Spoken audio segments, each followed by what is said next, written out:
श्री नानक देव जी के बारे में बताएंगे कि वो कैसे परमात्मा की शरण में आए और उन्होंने प्रभु को कैसे प्राप्त किया। नानक साहिब वाली आत्मा सतयुग में राजा अम्बरीश थे। राजा अम्बरीश बहुत ही प्रभु प्रेमी और बहुत ही धर्मी पुरुष था। वो विष्णु जी के उपासक थे और सच्चे दिल से प्रभु भक्ति में लगे हुए थे। जैसा भी उनको किसी गुरु ने रास्ता बताया था वो उसी आधार पर अपनी साधना किया करते थे। एक दिन दुर्वासा जी आए। दुर्वासा जी ने देखा कि अम्बरीश जी एकादशी को उन्होंने आहार नहीं किया हुआ था। एकादशी को आहार नहीं किया था।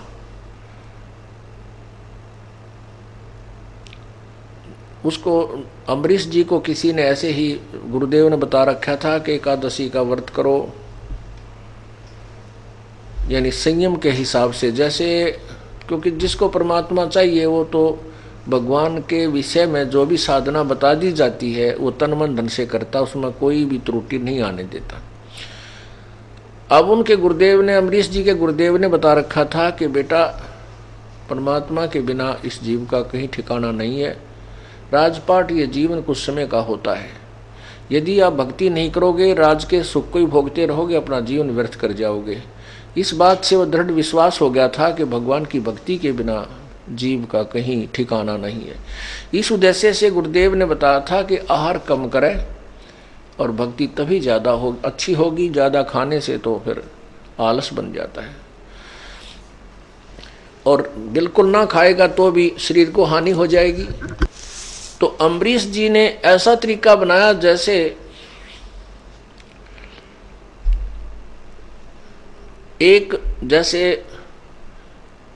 एक कम को मान लीजिए 10 रोटी खाता था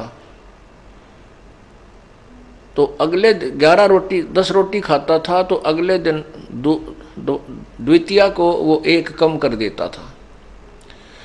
ऐसे करते करते एकादशी को वो कुछ नहीं खाता था, केवल जल लेता था। ऐसे वो उसी दिन, वो एकादशी का दिन था और दुर्वासा जी आ गए। दुर्वासा जी ने से उन्होंने कहा कि आओ ऋषिवर भोजन पालो। दुर्वासा ऋषि कहने लगा पहले मैं स्नान करके आता हूँ गंगा में, दरिया में, उसके बाद मैं आहार करूँगा। अब उसने क्या किया हुआ था कि जैसे उस दिन द्वादशी व एकादशी शाम को आफ्टरनून, दोपहर के बाद 1 बजे समाप्त हो रही थी।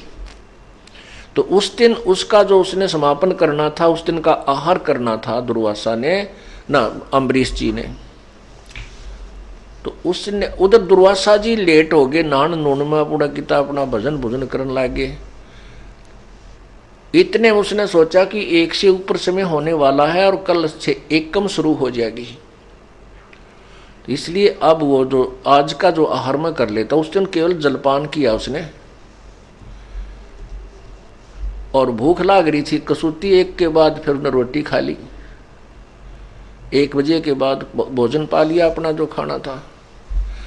तो दुर्वासा जी आए। दुर्वासा जी से कहा कि परमात्मा साधु संत जी भोजन पाओ। दुर्वासा कहने लगे आओ आप भी भोजन पाओ। अब अम्बरीश कहने लगा जी मैंने तो भोजन कर लिया। अब वो कहने लगा कि तूने मेरा अपमान कर दिया। संत से पहले एक गृहस्थी ने भोजन कैसे खा लिया। ये ऐसी बकवाद करते हैं ये नादान संत ऋषि, मैं ऋषि। गृहस्थी को तो हेय समझते हैं और अपने आप को ये बड़े महान समझते हैं, क्योंकि अज्ञान की गिठड़ी बांध रखी इन्होंने।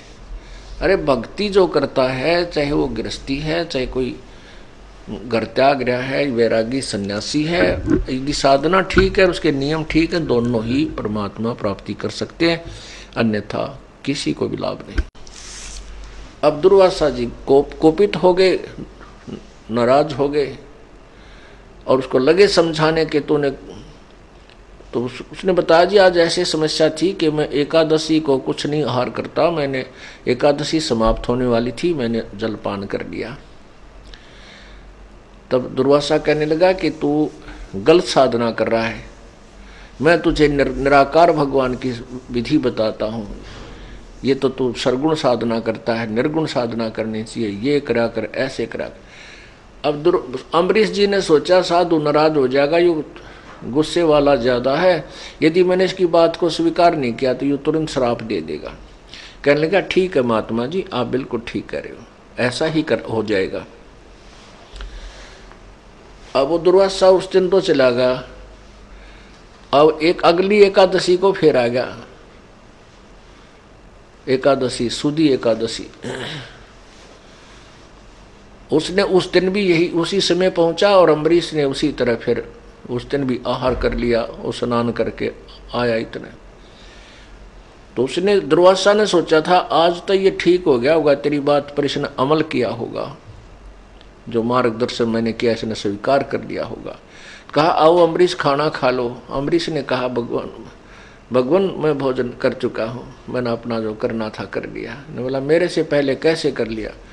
फिर वही क्रिया बताई। कहने लगा मैंने तेरे को मना किया था ये साधना छोड़ दे, तू मैं जो बताता हूँ ऐसे कर, वैसे कर। खूब नाराज हो गया और इतना क्रोधित हो गया कि अपने हाथ से सुदर्शन चक्र, अपनी सिद्धि से सुदर्शन चक्र, ये क्या होता है, जिसके पास भक्ति करने से कुछ सिद्धियां आ जाती हैं, जो अन्य डले डो करके साधना करते हैं, उन सिद्धियों से ये कोई भी हथियार ऐसे मांगेंगे, काल उनको तुरंत पकड़ा देगा कि ले अपने कर्म बिगाड़ फटाफट। तो उसने जो ही ऐसे किया कि सुदर्शन चक्र, तो चुब्बे काल ने सुदर्शन चक्र दे दिया और सुदर्शन चक्र को कहा कि अम्बरीश की गर्दन काट दे। पहले तो ये बात देखो, कहाँ का साधु अम्बरीश पशु, अरे माड़ी ही बात पे इतना गुस्सा कि एक भगत की गर्दन काटने को तैयार हो गया। ठीक है, तेरे विचारों को ये मानने ना मानने कोई तेरे से दबाव में थोड़ा ही है, आपका फर्ज है समझाने और कहने का। नहीं मानता कोई बात नहीं, उससे क्या, फिर उसकी जान ही ले ले। इसे तो ये ऋषि भय ऋषि प्रसिद्ध हो रहे थे, जो कति किसी खत्ते के बिना थे, और हम इनको बड़े महर्षि, बड़े इनकी आदर से नाम लिया करते थे, इनकी कथा सुना करते थे। अब इनकी कथा आपके सामने दास सुना रहा है, ये किसे ऋषि थे और क्या इनको प्राप्ति हुई। अब क्या हुआ,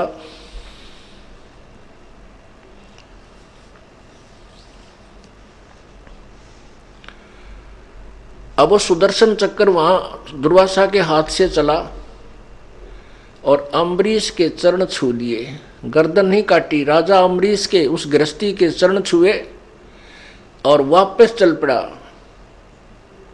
अब दुर्वासा की तरफ चल पड़ा कि तुझे खत्म करूंगा।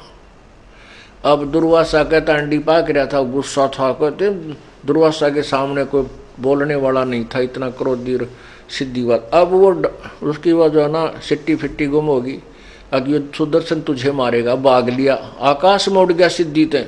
वो सुदर्शन चक्र फिर भी साथ साथ चल रहा है। पहले वो भगवान शंकर के पास गया, ब्रह्मा के पास गया। ब्रह्मा जी ने कहा भाई निकल जा जल्दी, मन मरवा होगा कि यहाँ पर क्या क्या पंगा पा दिया तने, जा तू यहाँ से और कितने भाग। फिर शंकर जी के पास गया। शंकर जी ने देखा कि तो भाई पड़वा माल छेड़ रखा है इसने, तो कहने लगा भाई भाग जाए यहाँ से, ऋषि जी मेरे पास मत आना, मरवा होगा मुझे भी। इंद्र के पास गया, इंद्र ने भी हाथ खड़े कर दिए, महात्मा जी कि तो और देख ठिकाना। तब वो विष्णु जी के पास गया, क्योंकि विष्णु जी के पास इसलिए नहीं जावा था कि वो अम्बरीश विष्णु का उपासक था, उसके भगत को तने तंग कर दिया, वहां जाऊं किस लिए। तब इंद्र ने कहा कि विष्णु जी के पास जा, तेरा पीछा छूट सकता है। अब विष्णु जी, अब ये लीला है प्रभु की। पुण्यात्माओं, गीता जी अध्याय नंबर 15 के श्लोक नंबर 16 और 17 को विशेष ध्यान रखना इस तत्व ज्ञान रूपी अमृत ज्ञान को समझने के लिए। उसमें लिखा है कि क्षर पुरुष और अक्षर पुरुष 16वें श्लोक में, क्षर पुरुष और अक्षर पुरुष ये दो परमात्मा हैं, दो भगवान हैं, और इनके लोकों में जितने प्राणी हैं वो नाशवान हैं और जीवात्मा तो सबकी अविनाशी होती ही है। फिर 17वें श्लोक में कहा कि उत्तम पुरुष है तो अन्य, क्षर पुरुष ये ब्रह्म है काल, और अक्षर पुरुष ये परब्रह्म है जो 7 संख ब्रह्मांड का मालिक है। 16वें श्लोक में 15वें अध्याय के में गीता जी में लिखा है कि उत्तम पुरुष है तो अन्य परमात्मा इति उदाहरते। वो उत्तम यानी पुरुषोत्तम अर्थात वो पूर्ण परमात्मा वास्तविक प्रभु तो ऊपर वर्णित दोनों भगवानों से कोई और ही है, अन्य ही है, और जो भगवान कहलाता है उसको भगवान कहा जाता है। और यह लोकत्रयम् अविषय विभर्ति अवय ईश्वर है, जो तीनों लोकों में प्रवेश करके सबका धारण पोषण करता है, वो अविनाशी परमात्मा है। तो वो जैसे आपने गीता जी अध्याय नंबर 15 के श्लोक प्रथम में पढ़ा कि ऊर्ध्व मूलम अधः शाखम अश्वत्थम प्राहु अवय, ये ऊपर को जड़ वाला उल्टा लटका हुआ संसार रूपी पीपल का जो वृक्ष है, वृक्ष रूपी समझो ये संसार है, जड़ जो पूर्ण परमात्मा है, तीनों गुण रूपी शाखा है। तो जड़ से सबको आहार प्राप्त होता है, सर्वशक्ति प्राप्त होती है। अब ये सारा खेल कबीर परमेश्वर कर रहे थे। दुर्वासा जी का जो अभिमान था, वो कहते हैं ना शेर ने सवा शेर भाई टक्कर जाया करे, तो दुर्वासा अपने इक्विवेलेंट किसी ने नहीं मान रहा था। और फिर गृहस्थी को तो ये जो अनजान ऋषि मैं ऋषि तो थोड़े से सन्यासी बन जा, घर छोड़ जा, लाल कपड़े पहन, दाढ़ी बढ़ा ली, और किधर छोटी मोटी कोई जंतर मंत्र की पुड़िया इनका हाथ लाग जा, कोई सिद्धि मिल जावे, फिर तो ये धरती तोल देते हैं। तो अम्बरीश की भक्ति के सामने वो सिद्ध पुरुष अब दौड़ा जा रहा है। आगे परमात्मा ने उसके साथ क्या किया। वैसे विष्णु जी जो श्री कृष्ण जो थे, श्री कृष्ण कहो विष्णु कहो एक ही है। तो दुर्वासा जी के शिष्य हुए थे श्री कृष्ण जी बाद में, जब श्री कृष्ण रूप में आए थे विष्णु। तो वहां क्या किया कि विष्णु जी का दरबार लगा हुआ, 88,000 ऋषि वहां पर विद्यमान, 33 करोड़ देवता वहां पर बैठे, और दुर्वासा जी को जब सबसे ज्यादा तोब मानते थे वो, और दुर्वासा जी का आया पसीना देखा, दौड़ा आ रहा है आकाश से, और वहां दरबार के सामने नीचे उतरा और फिर भाग गया, और बीचों बीच डांक ठोक रहा है, पीछे देखकर फिर आगे भाग रहा है। तब सभी ये देख कर उसकी दुर्दशा, वो 88,000 ऋषि बहुत खिलखिला कर हंसे। अकाश तो चौधरी साहब डांक ठोक रहा, क्या बात होगी इसको। उन्होंने देखा पीछे मिराट बलतान लग रहा पूरा, उत्तरा गजब, ये तो सुदर्शन चक्र पूरा उग्र रूप धारण किए, इसको मारने के लिए चला आ रहा है। तो वहां बताते हैं कि जब श्री विष्णु जी का आसन सिंहासन के पास जाकर हाथ जोड़ता, मुझे बचा लो मुझे बचा लो, तो वहां वो सुदर्शन चक्र 50-60 फुट की दूरी पर खड़ा हो जाता है, और ऐसे ही उग्र रूप धारण किए हुए है कि ये एक बार इस भगवान की इधर ना और इसने समारूं। अब दुर्वासा जी कहते जो टट्टी पेशाब दोनों गुम, और कति बुरा हाल हो रहा उसका। उसने कहा भगवान मेरी रक्षा करो। विष्णु भगवान ने पूछा कि ऋषि जी क्या गलती कर दी तूने, आज ये सुदर्शन चक्कर इतना क्यों तेरे को जो है त्रास देना चाहता है। सच्ची साच बता क्या कहानी है जल्दी जल्दी। अब वो लग गया सारी कहानी बताने, कहने लगा भगवान ऐसे ऐसे मैं राजा अम्बरीश के दरबार में गया था और वो साधना करता था। उस साधना से मैंने उनको मना किया था कि तू ये साधना छोड़ दे और मैं जो तुझे साधना बताता हूं वो साधना कर। पहली बार मैं गया तब तो उसने हाँ भर ली। मैं दूसरी बार गया, उसने फिर भी वो साधना करता हुआ मिला तो मुझे गुस्सा आ गया और मैंने उसको सुदर्शन चक्र से उसको मारना चाहा। ये भगवान पता नहीं ये क्या कारण हुआ, ये मेरा ही सुदर्शन चक्र और मेरे को ऊपर ही जो है ना आक्रमण कर दिया। इसने मुझे ही मारना चाहा, मुझे ही मारने के लिए मेरे पीछे भाग लिया। मैं डर के भागा आ रहा हूं और मैं वहां भी गया, सब ने हाथ जोड़ दिए कि हमारे बस का नहीं, तू वापस जा,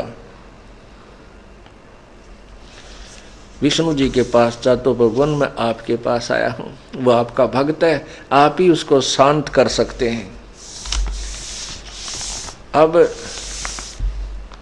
परमात्मा बोले भाई एक काम कर, वापस जा और अम्बरीश से ही अक्षमा याचना कर।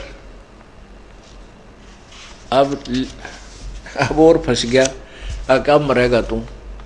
जब भगवान ही नहीं बचा सकता तो अम्बरीश कैसे बचा देगा? आज मर गया। नगर नहीं भगवान आप मेरी रक्षा करो, आप रक्षा करो परमात्मा, वहां मैं कैसे बचूंगा जब आपकी शरण से ही नहीं बच सकता। भगवान बोले भाई वहीं पीछा छूटेगा, अगर वो तुझे खुश होकर आशीर्वाद देगा तेरी जान बचेगी, ना तो बच्चा नहीं बचे।